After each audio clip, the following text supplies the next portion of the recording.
स्वर्गीय engineer Sudhakarrao Rama SR. Borse साहेबांच्या जयंतीनिमित्त विकासकर्मी अभियंता मित्र पुणे या मासिकाच्या कर्तृत्वाचा अथांग सागर सुरा बोरसे साहेब यांच्या विशेष अंकाचा प्रकाशन सोहळा कार्यक्रम पार पडला। धुळे शहरातील कान्हा रेजन्सी गुरुद्वारासमोर मुंबई आग्रा हायवे धुळे या ठिकाणी सदर आज 20 सप्टेंबर 2021 रोजी संध्याकाळी 5 वाजता प्रकाशन सोहळा संपन्न झाला। सर्वांचे जीवलग आदरणीय सुधाकरराव रामा एस.आर. बोरसे यांचे दिनांक 29 फेब्रुवारी 2020 रोजी दुःखद निधन झाले होते। त्यांच्या प्रथम स्मृती दिनानिमित्त त्यांच्या गौरवार्थ एक स्मृती ग्रंथ प्रकाशित करावा अशी इच्छा माननीय सुरा बोरसे साहेब यांची होती। त्यामुळे सदर याबाबत स्नेहांनी या संदर्भात आपली इच्छा व्यक्त केली होती। त्यानुसार त्याचे मुहूर्त स्वरूप म्हणजे पुणे येथील विकासकर्मी अभियंता मित्र या सर्वदूर पोहोचलेल्या प्रख्यात मासिकाचा कर्तृत्वाचा अथांग सागर साहेबांवरील हा विशेष अंक आज दिनांक 20 सप्टेंबर 2021 रोजी प्रकाशित करण्यात आला।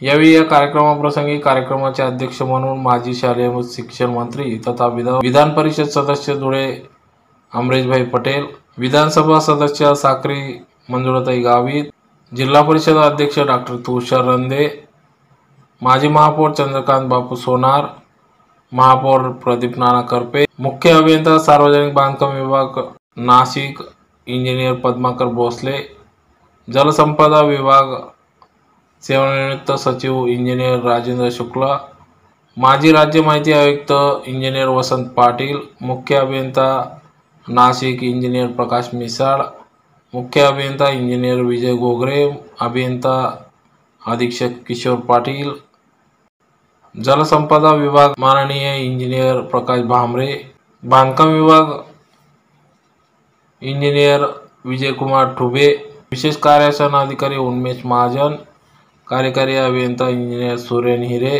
मुख्य संपादक विकासकर्मी अभियंता मित्र पुणे माननीय डॉक्टर कमलकांत वडेलकर, जलसंपदा विभाग इंजिनियर गुलाबराव माडी, उद्योजक अहमदाबाद भास्कर विभाकर, औरंगाबाद सहसंचालक जितेंद्र काकुस्ते, वरिष्ठ उपमहाप्रबंधक जितेंद्र वाघ,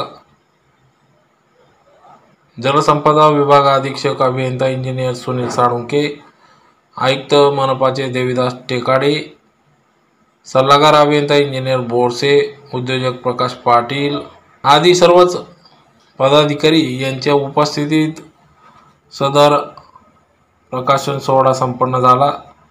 तर यावेळी मोठ्या संख्येने आप्तेष्ट स्नेह बांधव सदर या कार्यक्रमाप्रसंगी उपस्थित होते।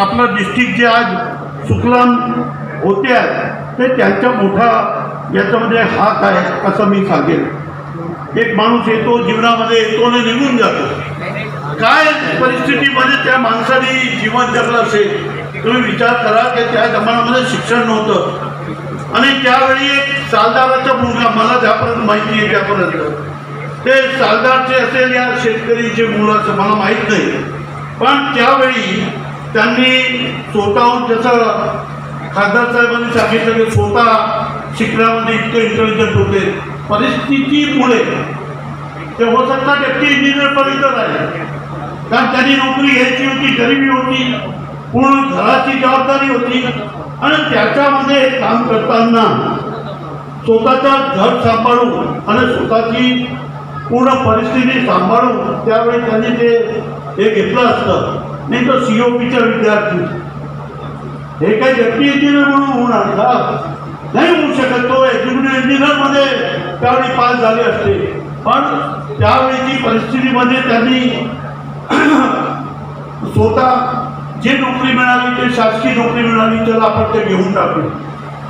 या विभागामध्ये कार्यरत असताना धुळे व नंदुरबार जिल्ह्यातील निम्न पात्र अक्कलपाडा मध्यम प्रकल्प, सुलवाडे बॅरेज, अमरावती मध्यम प्रकल्प, नागण प्रकल्प, दरा प्रकल्प, मध्यम प्रकल्प, कोराडी मध्यम प्रकल्प, वाडी शेवाडी.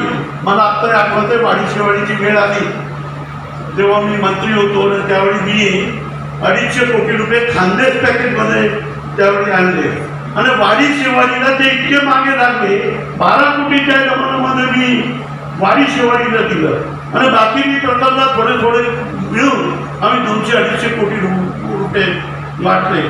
आणि हे सगळं भूसंपादन करणे, त्याची जिकरीने काम करणे हा माझा काम आहे.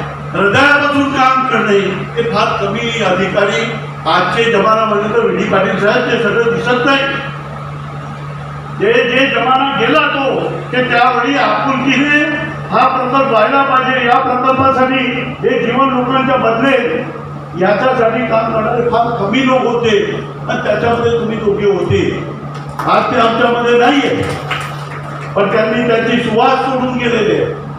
एका अभियंत्याने काय करावं, किती प्रकल्पामध्ये त्यांचा हात आहे हे विचार करण्यासारखी गोष्ट आहे. पण तिथे हजारो लाखो एकर जमीन पाणी खाली येणार आहे. आता सुलवाड्याचं पाणी उचलून फेर इथपर्यंत धुळ्या तालुक्यामध्ये आणतात. 26,000 हेक्टर जमीन पाणी खाली येणार आहे. सुभाषबाबांनी काय केलं असेल नसेल यांनी मला माहित नाही, पण त्यांनी हे प्रकल्प आणून या धुळ्या डिस्ट्रिक्टला जबरदस्त बाबरे साहेबांनी काम केलं हे मानावं. फार कमी लोक लक्ष घालतात आणि ज्यावेळी पाणी पोचतो आणि कोणी पोचवलं, कोणी मदत केली, कोणी जिकरीने काम केलं, कोणी स्वतःच्या जान त्याच्यामध्ये ओतली आहे, तो अभियंता त्याला पाहण्याचा दृष्टिकोन नसतो. जे मिनिस्टरने काही काम केलं नसतं तो उद्घाटनाला लागतो. त्याच्याबद्दल बोलत राहतात लोक. अरे ज्या माणसाने अहोरात्र प्रयत्न केला आहे, ज्याने अहोरात्र याच्यामध्ये मेहनत घेतली आहे, त्या माणसाला तरी नाव घ्या. 5-5, 7-7, 10-10, 15-15, 20-20 वर्ष झाले या जिल्ह्याच्या उत्थानामध्ये. कार्यक्रमाचा उद्देश आणि काय नेमकं कार्यक्रम होता? बोरसे साहेब ही एक व्यक्ती नव्हती तर ती एक संस्था होती. त्यांनी कुटुंबासाठी काय केलं, किती समृद्धी मिळवली हे समाजाशी निगडीत नाही, तर समाजासाठी त्यांनी काय केलं हे जास्त महत्त्वाचं होतं. आणि पाणी प्रश्न, विशेषतः खेड्यातल्या शेतकऱ्यांचा पाणी प्रश्न सोडवण्यासाठी त्यांनी ज्या कायमस्वरूपी उपाययोजना केल्या त्या लोकांसमोर याव्यात आणि विशेषतः नवीन पिढीला सामाजिक बांधिलकीचं भान टिकून राहावं म्हणून ह्या कार्यक्रमाचं आयोजन करण्यात आलेलं होतं. आणि आजच्या कार्यक्रमाचा मुख्य संदेश हाच आहे की पिढ्यानपिढ्या सामाजिक कार्याचा वसा जर टिकून ठेवला तरच समाजाची उन्नती होऊ शकेल, अन्यथा ती शक्य होणार नाही. बोरसे साहेबांनी त्यांच्या आयुष्यभर कुटुंबाबरोबर समाजाचं दायित्वाचं वहन केलं आणि ते वहन करण्याची प्रेरणा त्यांच्या मुलांना, त्यांच्या नातवंडांना मिळावी म्हणून ह्या विशेषांकाचं प्रकाशन करण्यात आलेलं होतं. थँक्यू.